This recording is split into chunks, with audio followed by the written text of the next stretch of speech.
Huwag mo kaming iwan. We still need you. Kailangan ka namin ng anak mo.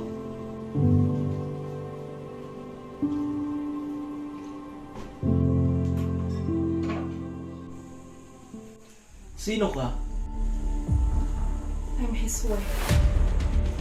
Ang kapal talaga ng mukha mo, no? Kabit! Kabit? Hindi pa ba niya nasabi sa'yo? I am the legal wife. Your marriage was never officially registered. Magsitigil kayong lahat.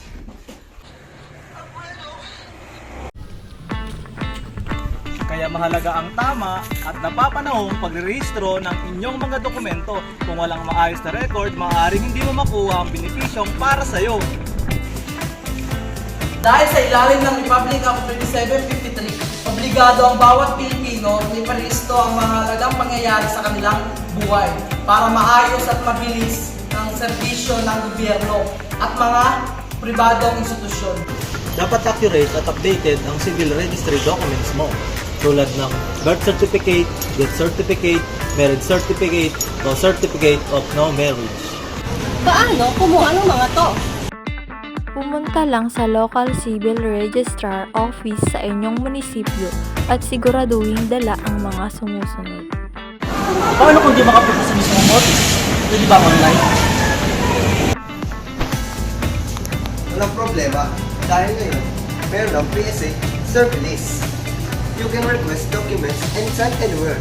Pumunta lang sa psa.com.ph. Paano naman sa liblib na lugar na walang internet? Bahagi ang civil registration unit sa pagsusulikap ng PSA na mapadali at maging flexible ang pagservisyo sa bawat Pilipino. Buibisita ang mga civil registration officer sa bawat barangay para maging convenient ang pagkuha ng mga dokumento para sa atin. Kasama na dito ang pag-apply para sa Business ID or National ID. Hindi lang ito isang ID, kundi isang centralized database na mas accurate, secure, at reliable para sa mga records ng bawat Pilipino. Diba? In this day and age, civil registration is easier than ever. We support the 35th Civil Registration Month in building a resilient, agile,